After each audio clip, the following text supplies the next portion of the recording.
Springboks against Wales this weekend, folks. Nations Championship final round of this Southern Leg continues. It is your top side in terms of world rankings, with the Boks at number 1 against the bottom ranked side of the 12 sides in this Nations Championship, with Wales in 12th. Although Wales have got a win. Remember, they did beat the Fijians a couple of weeks ago. They are coming off a loss against Argentina. The Boks are 2 from 2 with a couple of pretty emphatic performances, although it's fair to say the Scots did give them a wee test last week, even if it still finished pretty comfortably for the Bok lads. Interestingly, the Boks have made a heap of changes, and the Welsh side is a lot more stable, and they've picked some real hard tackling players. We'll go through the squads, some of the stats, predictions, and you guys can let us know your thoughts. The Boks, as I said, made some changes. 4 debutants. So Rassie is feeling this is a game where you can build a bit of depth, give some younger guys a chance. That can only be good news for Wales, unless these guys just absolutely take to the game like a duck to water and don't miss a beat. But for the game, because let's say the Boks are pretty emphatic favourites for this one, hopefully it kind of works for both sides and the Boks get a bit of depth building, and maybe that keeps the game a bit closer than if the Boks have played a kind of full-strength team. The guys I'm thinking about, Kalu Sadi at tight head prop, he's technically on debut. He did play against the Barbars the other day, so he's already worn the green and gold, and he's a bit of a veteran. He's a Champions Cup winner. I can't imagine it's going to take him long to get to grips with the international game. Vusi Moyo at 10 is maybe a little bit of a different story because a lot less experienced, although he likewise did play in that Barbars game from the bench, so has tasted the green and gold, but in terms of his professional rugby career, doesn't have the length of experience to call upon that Akalu Sadi has. So it's a big test for him to be starting at number 10 in an actual test match. Jaco Williams on the right wing. Didn't play in the Barbars game, but he did play for SAA against Zimbabwe and has had a handful of games for the Sharks, scored a couple of tries. So he's still building himself into an international career. Ruben van Heerden in the locks. Likewise, SAA has already played first game for the Boks themselves, but at 28 years old, he's been around the block. I don't think it's going to take him too long to get to grips with the game either. But those are your 4 guys, a couple of kind of seasoned club campaigners who finally get their crack at the top, and a couple of bits of, South African emerging talent. So I'm really curious to see how these guys go. In terms of as I said, it's a mismatch between the sides in terms of their world rankings. This is the game for Rassie to do that. And he's got enough veterans in the side that they're still going to be, the core of the squad is still largely very experienced and should get on with the job. Steenekamp, Marks, and Sadi is the rest of the front row. So Marks and Steenekamp back into the squad after not playing last week. Kobus Visa is still there. He's one of the few guys who continues in his spot. Had a big carry to start off last week's game, so he'll be looking to get his hands on the pill a bit more, I'm sure. Paul de Villiers is one guy who's getting a fair bit of game time.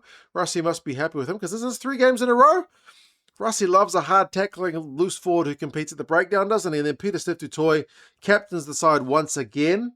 It did occur to me that, he's playing a fair bit of rugby. He hasn't had much of a break, has he? But then Rassie mentioned in the press conference, and it jogged my memory as well, didn't play any really rugby in Japan this year. He was injured for most of the club season. So although he's played a lot of rugby recently, across the year, he's not played a heck of a lot, has old Peter Steph. And, the extra rugby now, I don't think is gonna harm him. He probably needs to keep things moving, to keep his body all match fit. And last week, 15 tackles, top line out, man. The guy still did not miss a beat. Jasper Wiese's back at number 8. He was pretty emphatic in the opening game with his carries and his threat at the breakdown as well. So, yeah, nobody's going to look at this Springbok forward pack, starting 8, and see 2 debutants and think, oh, they're there for the taking. They're still a very strong-looking forward outfit. Kobus Reinach is a good veteran guy to have alongside Moyo at 9 and 10. He'll certainly be a calming influence. Damien Delende and Jesse Creel, that's how many tests have those guys played together? That must be, are they the record holders? I think they are. For Springbok midfield to start tests together. Kurtley Arendse is back. Jaco Williams, like I mentioned, and then Fussy continues his spot. So it's just Visa, de Villiers, du Toit, Creel, and Fussy. It's only those 5 guys that retained their spots from last week. So rotation is very much the order of the day. Andre Hugo Venter is back in on the bench. Wessels is switching from hook cover to prop cover this week. Wilco Low drops to the bench. Ben Jason Dixon remains on the bench. He's getting some decent game time. I'd love to see him get a start, but the fact that he's in the squad is still a bit of good news. Michael Van Staden is back. Herschel Yankees resumes this trend after Papia last week of Springboks who've been out of the mix getting themselves back into the fold, although Herschel Yankees' exodus from Springbok colours has not been as long as Papia's was, so good to see him back. Marnie Libbok and Damian Willems have round out the rest of the kind of 5-3 split. I mentioned Paul de Villiers' 13 tackles last week, so not too far behind Peter Steff. And I will be curious to see how they kick, because last week it was a lot of kicking from Fussy and a lot of kicking from the 2 9s. So will they put some of that roll onto Moyo, which they didn't really do from 10 last week, or will they continue to let Fussy's boot and maybe Reinach to start things rule the boot battle? Curious. We'll have to kind of wait and see to find out. For the Welsh, it's a lot more stable, and they've clearly gone hard tackling. We're going to need to tackle the house down. That's clearly the way they've picked the squad. Like Carey, Lake, and Dylan Lewis, that's the same front row. Keep things steady. Teddy Williams is the only change in the type 5 with Adam Baird there as well. They will need to be competitive at scrum time. We saw the Scottish scrum win a penalty against the Boks last week. Those things are kind of pretty few and far between. So I think keeping the type 5 largely pretty stable is a good move. And then there is a change in the loose forwards with Alex Mann coming in alongside Jack Morgan and Aaron Wainwright. So Alex Mann, famously a very kind of, not the biggest guy, but he just tackles and tackles and tackles and tackles. Jack Morgan last week at 7 for Wales had 23 tackles. Dewey Lake, the hooker, had 20. So you combine that with Ben Carter, who dropped out his 18. You're kind of bringing that back up with Alex Mann. You got heaps of tackles in at least 3 of those guys who start. And then they've also brought on the bench Tommy Reffel, who's not played for Wales for a little while now, but what's his famous thing for doing? Tackle and jackal. It seems a pretty clear selection criteria from the Welsh coach Steve Tander. He believes they're going to need to defend and defend and defend, and he's probably not too far wrong. What's going to be key is when they do get the chances, they need to take them. Like, I don't mean they take this as a foregone conclusion. It's just it's a big old mismatch, isn't it? We're being honest here. So you're going to have to tackle and tackle and tackle and take basically all the opportunities. We saw it with Scotland last week. Scotland had opportunities. They didn't take them. The Boks took the lion's share of them. That's just what they do. Thomas Williams and Dan Edwards is the 19th. So Edwards is back in for Costello this week. So it's back to the kind of round 1 specs that won against Fiji for the Welsh. Ben Thomas comes in as a potential another playmaker at 12. And then Max Llewellyn is a big midfielder. Like, he's 100 plus kilos. He's a big unit of a man to be there at number 13. So maybe a bit of crash ball from him. Josh Adams and Rhys Sammer are the 2 kind of veteran wingers. Rhys Sammer, does he count as a veteran at this point? And then Blair Murray is maybe the danger man at fullback, because he's not the biggest guy, but he's the one guy you can count on to get some run meters, to bust some tackles, to get some line breaks pretty much every game. He's a bit of a live wire. Elias, Smith and Warren, so no changes in the front row. Freddie Thomas and Tommy Reffel, like I said, come in as the additions to the 23 on the bench. And then James Botham also drops to the bench, and he's a tackle machine in his own right. So Reffel, Botham, Mann, Morgan, and Lake will need to do a lot defensively, I feel like. Morgan Williams and Joe Hawkins are the only 2 backs on the bench, so Morgan Williams comes into the 23. Some stats for you. South Africa, their run meters per carry, which is generally the marker of how well a team is getting forward, how offensively competent are they, has been very good in both of their games. If we're not including the Barbars game, just the test matches thus far, they're close to 4 meters a carry, which is pretty much the gold standard. They're at like 3.8, which is pretty impressive, especially when you consider the 2 weeks' performances against England and Scotland were both very different. They lived off a lot less possession against the Scots. They were only at 39, but with what limited ball they did have, they were still very effective with it. Like, they still scored 40 plus points with only 39% possession.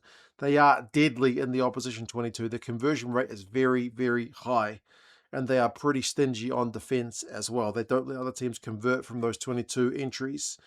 They've had 2 flying starts in 2 weeks, which I think they'll be pretty happy with, but conversely, something to work on is that second 20 minutes in the first half. In both matches, they have had a flying start and then kind of been partially run down. I'm sure that will be an area of focus. If South Africa go out and put 2 or 3 tries on the Welsh early and then continue to concede, 7, 14 points or something, I don't think they'll be very happy, given the current state of the sides. For the Welsh, they don't tend to have that much possession and territory across the course of their 2026 season. 47% possession, 44% territory. So they're going to be used to playing with less ball and slightly more in their own half. Usually that's the way it goes against South Africa as well. South Africa's game last week against Scotland, where they had the lesser of those numbers, is usually not the case. South Africa usually likes to have the ball. So Wales, you feel like, will need to absolutely tackle the house down, and whenever they get opportunities, snatch them any way they can. Their line-out tends to operate pretty well, 92%.